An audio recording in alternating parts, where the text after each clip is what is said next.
राधे राधे। हरे कृष्णा हरि भक्तों, आप सबका फिर से स्वागत है हमारे चैनल कृष्णदासी प्रीति में। ओम गंगणपताय नमः। आइए सुनते हैं आज बुधवार की व्रत कथा।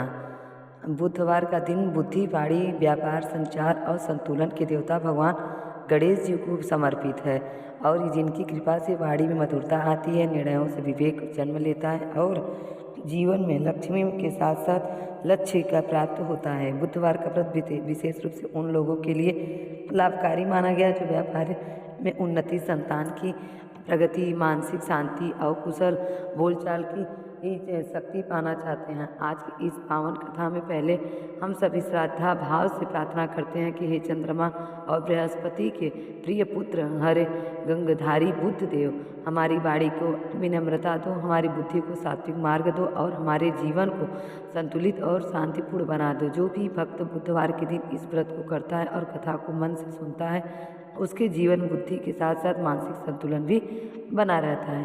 तो आइए भगवान बुद्धदेव के स्मरण और आशीर्वाद के साथ आरंभ करते हैं बुधवार व्रत की यह पुण्य कथा। और सबसे पहले सुनते हैं गणेश भगवान की कथा।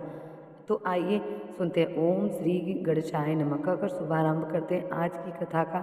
ओम श्री गणेशाय नमः। पौराणिक कथा के अनुसार एक समय की बात है, धनपति कुबेर ने भगवान शिव और माँ पार्वती को भोजन पर आमंत्रित किया, लेकिन भगवान शिव ने कहा कि मैं कैलाश छोड़कर कहीं नहीं जा पाऊंगा और पार्वती जी ने भी वहाँ मैं अपने स्वामी को छोड़कर कहीं भी नहीं जा सकती।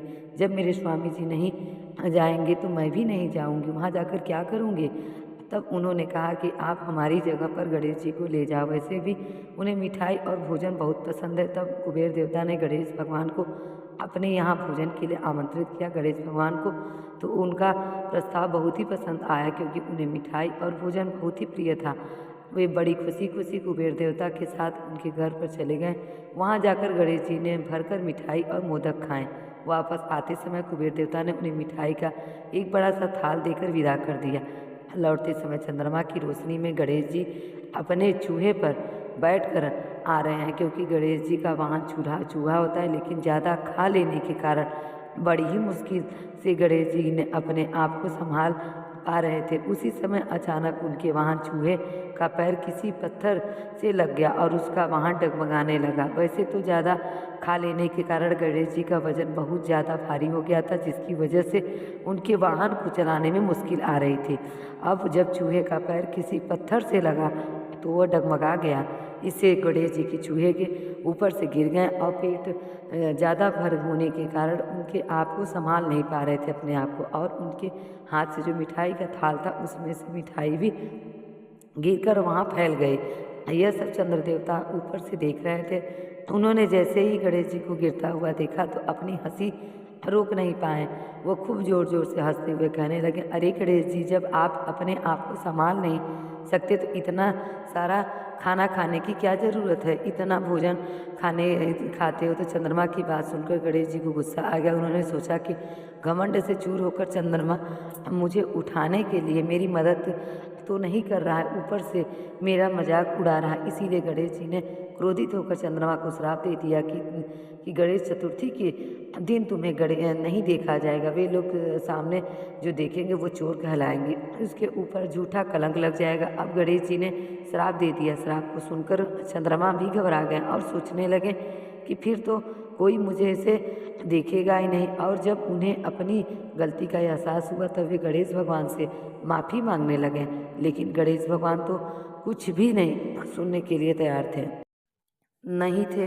बहुत देर तक मनाने के बाद जब आखिरकार गणेश जी का गुस्सा शांत हुआ तब उन्होंने कहा कि चंद्र देवता, मैं अपना दिया हुआ श्राप तो वापस नहीं ले सकता, लेकिन एक वरदान दे सकता हूँ कि तुम महीने में एक दिन किसी को भी दिखाई नहीं दोगे और महीने में एक दिन पूर्ण रूप से आसमान पर दिखाई नहीं दोगे। बस यही से कहा जाता है कि चंद्रमा पूर्णिमा के दिन पूरे दिखाई नहीं देते और आज अमावस्या के एक दिन बिल्कुल भी नजर नहीं आते। पौराणिक कथाओं में ऐसा माना गया है कि जैसे जिस दिन गणपति भगवान ने चंद्र देवता को श्राप दिया था वे भाद्रपद मास को चतुर्थी का दिन था। उस दिन संकटी चतुर्थी है, इसीलिए कहा जाता है कि भाद्रपद में पड़ने वाली चतुर्थी के दिन चंद्र देवता के दर्शन नहीं करने चाहिए। अगर गलती से आप दर्शन कर लिए हैं तो आपके ऊपर भी झूठा कलंक लग सकता है।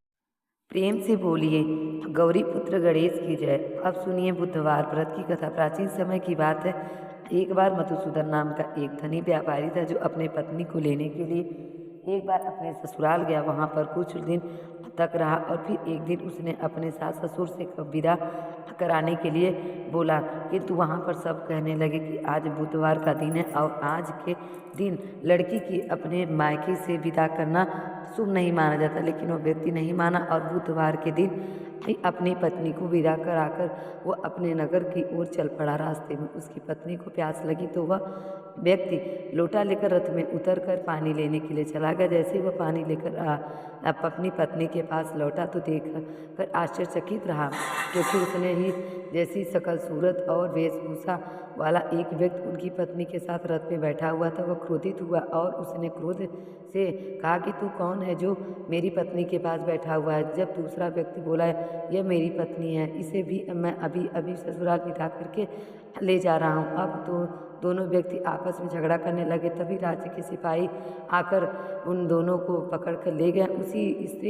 उस स्त्री से पूछा कि तुम्हारा असली पति कौन है, बताओ। तब वो भी पत्नी शांत रही, क्योंकि देखने में दोनों ही व्यक्ति एक जैसे थे। अब भला वह इसे अपना असली पति कैसे बताती। और वह व्यक्ति ईश्वर से प्रार्थना करता हुआ कहने लगा कि परमेश्वर, यह आपकी क्या लीला है। हे प्रभु, इस असमंजस से, इस विपत्ति से मुझे बाहर निकालिए। यह आपकी क्या लीला है। प्रभु के सच्चा झूठा बन गया है। तभी आकाशवाणी हुई कि हे मूर्ख, आज बुधवार के दिन तुझे यात्रा नहीं करनी चाहिए, पर तूने किसी की बात नहीं मानी और चल पड़ा। यह सब लीला बुद्धदेव भगवान की है। तब उस व्यक्ति ने हाथ जोड़कर सच्चे मन से बुद्धदेव से प्रार्थना की, उसके अपनी गलती के लिए क्षमा मांगी और बुद्धदेव की कृपा से वह दूसरा व्यक्ति जो उसके ही जैसे था, सकल सूरत वाला था, वह अंतर्ध्यान हो गया। उसके बाद वह व्यक्ति अपनी स्त्री को लेकर घर गया। इसके बाद से वो दोनों पति पत्नी बुधवार का व्रत हर सप्ताह नियम पूर्वक करने लगे। इस कहानी से शिक्षा मिलती है कि बुद्धिमत्ता का उपयोग सही समय और सही जगह देखकर करना चाहिए। मान्यता के अनुसार बुधवार के दिन किसी भी स्त्री को अपने मायके से ससुराल के लिए यात्रा भी नहीं करनी चाहिए। अब सुनिए बुध व्रत की एक और कथा। बहुत समय पहले की बात है।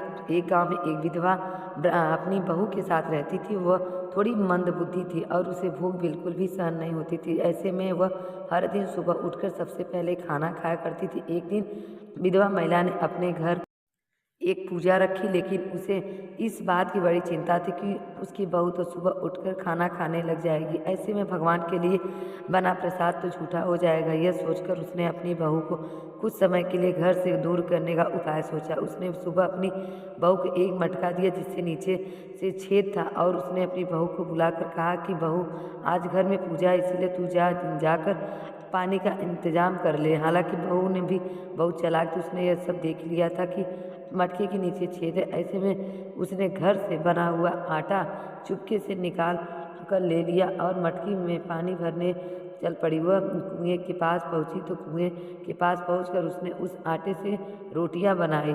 पास में ही आग जल रही थी, उसी से आग में अपनी रोटियां सेक ली। इसके बाद उसे नज़दीकी गणेश भगवान का एक मंदिर भी दिखाई दिया, जहाँ पर किसी ने भगवान गणेश के समक्ष घी रखा हुआ था। बहू ने उसी घी को अपनी रोटी पे लगा दिया और खा लिया। उसकी इस हरकत को देखकर भगवान गणेश को बहुत गुस्सा आया। उन्होंने अपनी नाक पर उंगली चढ़ा ली। कुछ समय के बाद जब गांव वाले ने देखा कि उन्हें बड़ा आश्चर्य हुआ कि उन्होंने भगवान गणेश को लाख समझाने की कोशिश की, लेकिन उन्होंने अपनी उंगली वापस नहीं हटाई। धीरे से यह बात राजा तक पहुंच गई। फिर पंडितों को बुलाया गया और ज्योतिषों को भी बुलाया गया। बहुत पूजा पाठ की गई, फिर भी भगवान गणेश ने अपने नाक पर से उंगली नहीं हटाई।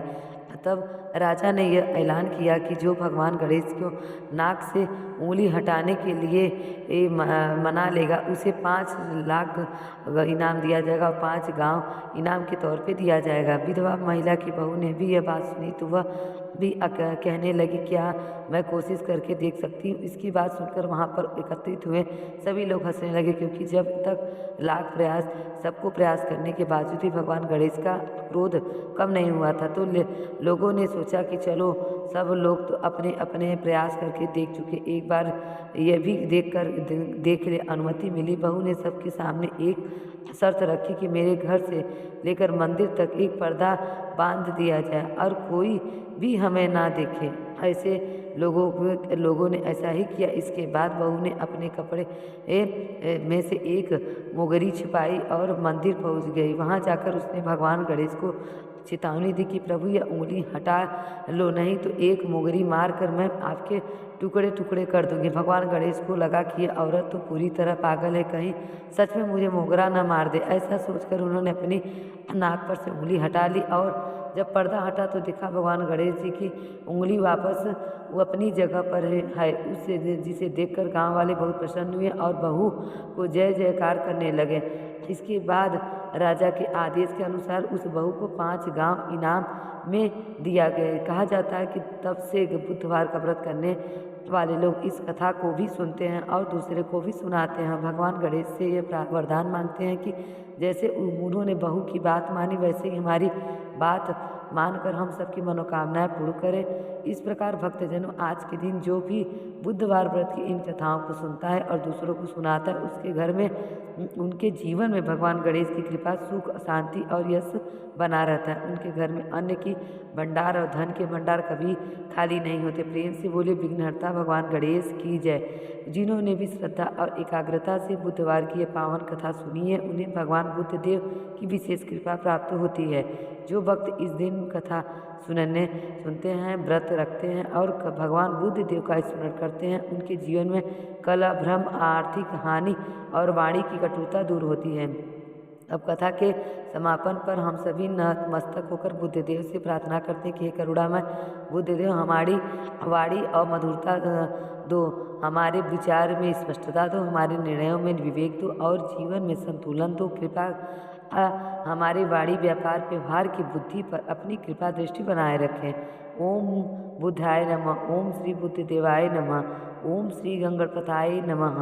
बोलिए गणेश महाराज की जय। तो ये थी बुधवार की व्रत कथा। आप सबको अच्छी लगी हो तो प्लीज़ मेरे चैनल को सब्सक्राइब करें और ज़्यादा से ज़्यादा लोगों को शेयर करें। राधे राधे।